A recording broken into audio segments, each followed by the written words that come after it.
I am Alia Rof, chemistry teacher. We are starting chapter 7, the fundamental of principles of organic chemistry. So, before we studying about the organic chemistry, we have to know about the organic compounds. Organic compounds are those compounds according to the old concept which compounds obtained from living organisms like both plants and animals. So, the compounds which are obtained from plants and animals are known as the organic compounds. But according to the new concept about the organic compounds, the compounds of carbon and hydrogen are known as the organic compounds, as carbon and hydrogen are present in them, so they are also known as the hydrocarbons. So we can define the organic chemistry.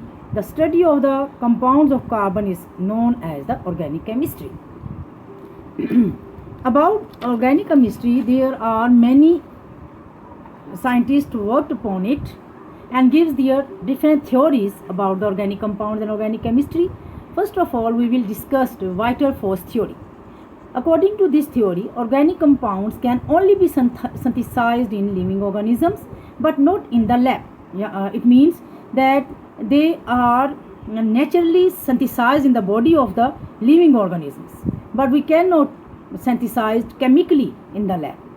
So, according to this theory, the living organisms increase both in size, width and in length due to a specific force, which force is known as the vital force.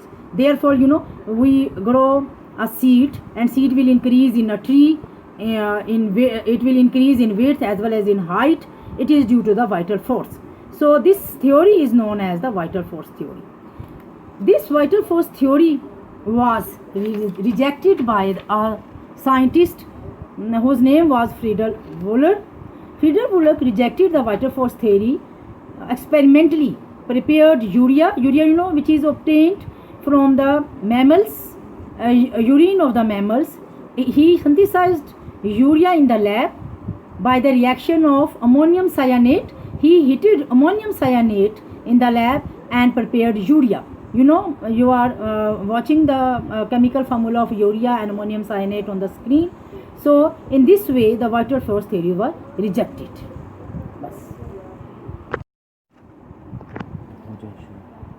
Our second topic is the feature of organic compounds. Organic compounds have some specific features which are quite different from other compounds like inorganic or biochemical compounds. This is due to some peculiar nature of carbon. Carbon have 6 electrons in its 6 atomic number. It has 6 electrons, 2 in K shell and 4 in L shell. So it needs 4 more electrons to complete its octet. It is very necessary for the completion of the octet to get the stability by the element. So its electronic configuration is 1s2, 2s2, 2px1, 2py1 and 2pz0.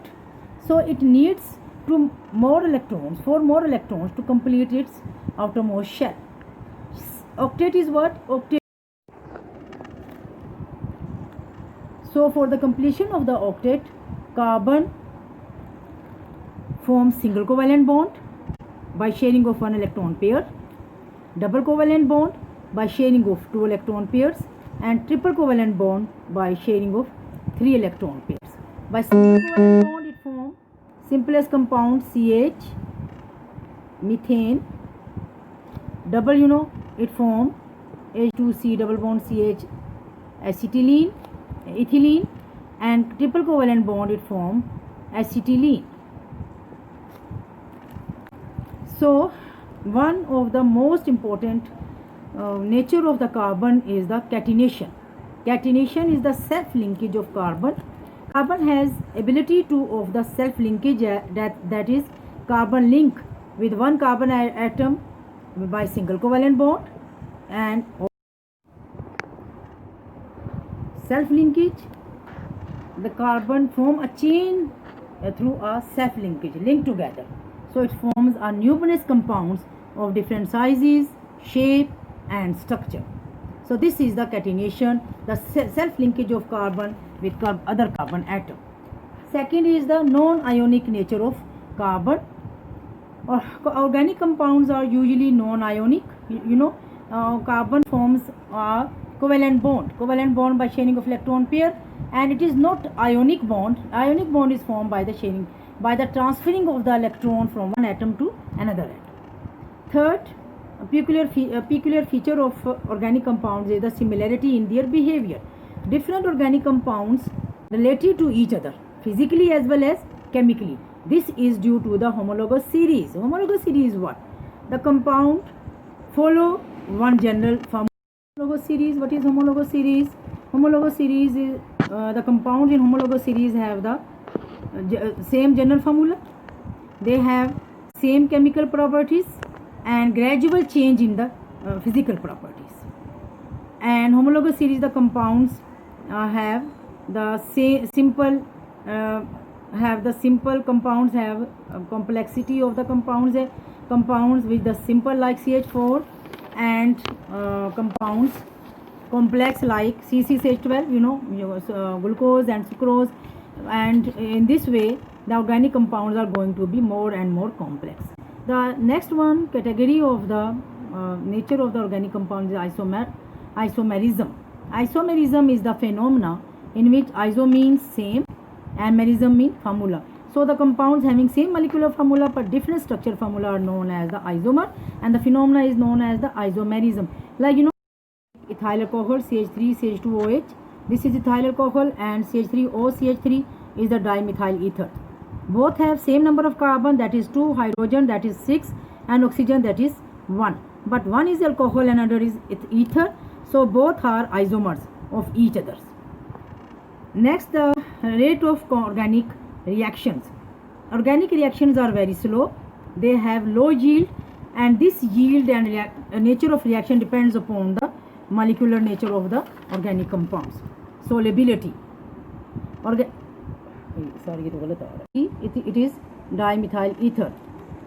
Both have same number of carbon, that is 2, hydrogen 6, and oxygen 1. But one is alcohol, another is ether, so both are isomers of each other. The second category nature of the organic compound is that rate of organic reaction.